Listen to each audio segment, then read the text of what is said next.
অন্য কোনো পক্ষ বেশি সুবিধা না পায়।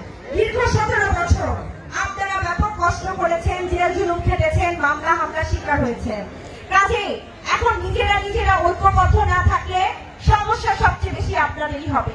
শেরপুর সদর আসন থেকে যদি ধানের শীষের এমপি উঠে না দাঁড়ায়, আপনাদের এই পদ পদবি বিএনপি করায় কোনো লাভ হবে না। আপনাদের এই এলাকার রাস্তার ব্যবস্থা উন্নয়ন হবে না, আপনাদের সন্তানের ভাগ্যের পরিবর্তন হবে না। দীর্ঘদিনের ইতিহাসে আমাদের যে রেল লাইন, মেডিকেল কলেজ, হাসপাতাল নাই, সেটার কোনো উন্নয়ন হবে না।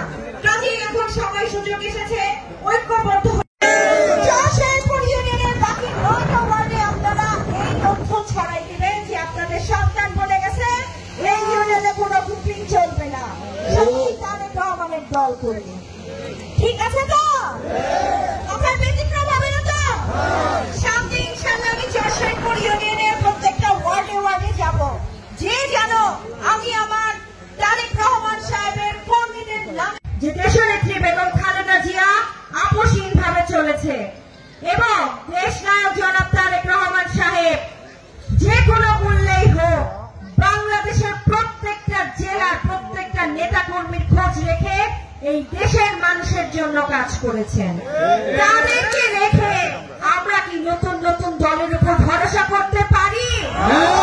যারা কখনো দলই পরিচালনা করতে পারে না, তারা কিভাবে দেশ পরিচালনা করবে? আপনাদের কি মনে হয় কথা কি যুক্তিসঙ্গত? তাহলে বাংলাদেশে আমাদের বর্তমানে যত ক্ষুদ্র ক্ষুদ্র দলগুলো আছে তাদের উদ্দেশ্যে আমার একটাই পরামর্শ, আপনারা নিজেরা নিজেদের ভাগ্যের পরিবর্তন যদি করতে চান তাহলে আগে নিজেরা ন্যায় নীতি এবং নিজেরা নিজেদের মধ্যে সংশোধন এবং শুধরানোর চেষ্টা করেন।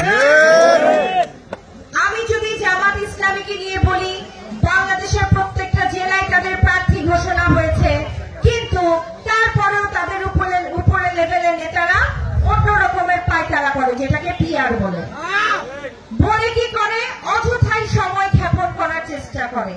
আমি তাদের উদ্দেশ্যে বলতে চাই, বিএনপি অত্যন্ত জনপ্রিয় দল। 2018 সালের কঠিন নির্বাচনেও আমাদের কিন্তু শেরপুর সদর 1 আসনে মাত্র 1 ঘন্টা ভোট কাস্টিং এ আমরা 33,000-এর উপরে ভোট পেয়েছি।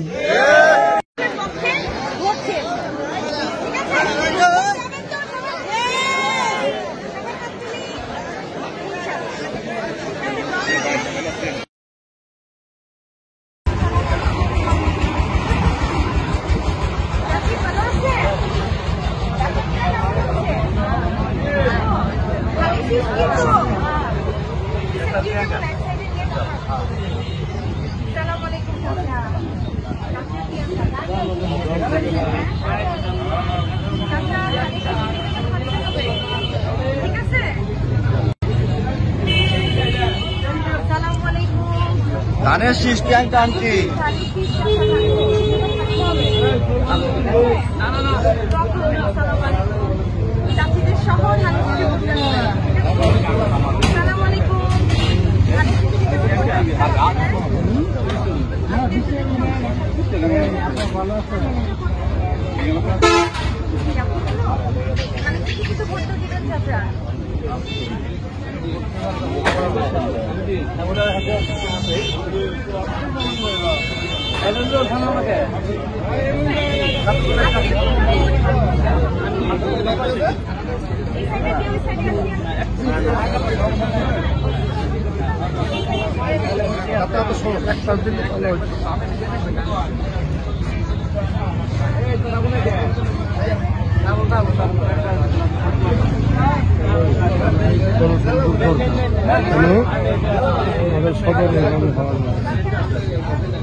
শেরপুরের 40 বছরের ইতিহাস ভাঙবো ইনশাআল্লাহ আমরা শেরপুরবাসী।